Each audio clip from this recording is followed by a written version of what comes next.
नमस्कार, आप सभी का दिन शुभकामनाओं से भरा हो। और आज का विषय है बहुत ही ज्ञानवर्धक वाला कि गाय को गौ माता क्यों कहते हैं। तो आप सबसे 5 मिनट का समय लेते हुए इस पर ज़्यादा प्रकाश डालूंगा और आप सबको बताने का कोशिश करूंगा।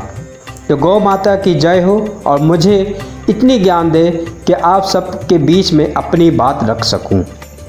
तो शुरुआत करता हूं भारत के इतिहास के बारे में, जहां हजारों साल पहले गाय को एक अलग तरह का महत्व दिया गया। तो उस समय की जो भारत की जो संस्कृति है, सभ्यता है, कृषि है, आयुर्वेद है, संपत्ति संपदा है, जो धर्म है, जो देश की अर्थव्यवस्था है, उन सब में कहीं न कहीं गौ की महत्ता छिपी हुई है। हजारों साल पहले हर घर में वहाँ के माहौल के अनुसार गाय रखी जाती थी और जिन घरों में ज़्यादा दूध देने वाली संख्या में गाय होती थी वह परिवार ज़्यादा समृद्ध हुआ करता था। हम लोग वृंदावन के श्री कृष्ण जी को भली भांति जानते हैं। उनके पिता नंद बाबा के पास कई हजार गायें थी। कृष्ण जी गौ माता को बहुत अच्छे से पालन करते थे, तो गौ माता को खिलाने के लिए उन्हें अक्सर मैदान की ओर ले जाया करते थे, इसलिए उनका नाम गोपाल पड़ा। तो ऋषि मुनि ने अपने समय में ऐसा क्यों कार्य किया, जब इसके पीछे विज्ञान, भावना, लाभ आपको पता चलेगा तो आप सब आश्चर्य हो जाइएगा। तो पहला शुरू करते हैं भावना से।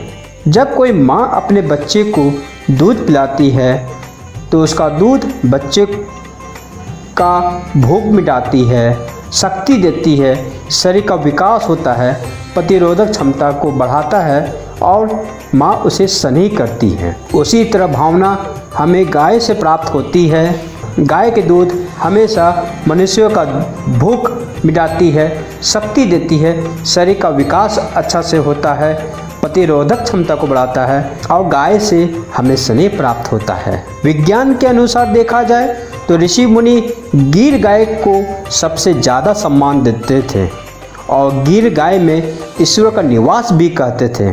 तो गाय के ऊपर कई नाम है, जैसे कपिला, कामधेनु, गोदावरी, सरस्वती, लक्ष्मी, गौरी, अन्नपूर्णा, गायत्री, महादेवी, वासनी और इसी तरह करके करीब 108 नाम है। जब गाय हमारे आसपास होती है तो गाय से एक पॉजिटिव एनर्जी का प्रवाह निकलता है, जिससे हमारे मन को शांति मिलता है और कई मानसिक बीमारी को वो दूर करता है। यदि लाभ की ओर देखा जाए तो पूरी दुनिया में यही एक ऐसा प्राणी है जिससे लाभ ही लाभ प्राप्त होता है। चाहे दूध, दही, घी, छाछ का व्यवसाय किया जाए। दूसरा, गाय से गोबर प्राप्त होती है और गाय का गोबर कृषि के लिए वरदान है। इसमें जो तत्व है, बैक्टीरिया है, एंजाइम होता है, वो फसलों के लिए सर्वगुण संपन्न खाद होता है। उसी तरह गाय का मूत्र कीटनाशक बनाने में सबसे ज़्यादा महत्वपूर्ण कार्य में आता है। गिर गाय का ज्ञान, लाभ और खोज इतना है कि अपना पूरा जीवन लगा दूं तब भी उतना बता पाना मुश्किल है। इसलिए गाय को संरक्षण देने के लिए, सम्मान देने के लिए और पूजनीय बनाने के लिए ऋषि मुनि ने गौ माता का उपनाम दिया है, जिसे हर मनुष्य इस सूत्र को अपने जीवन में उतारे और निभाए। अब आपको समझ में आ गया होगा कि ऋषि मुनि क्यों गाय को माता कह के पुकारा जाता है, सम्मान दिया जाता है और मनुष्य के लिए एक वरदान है।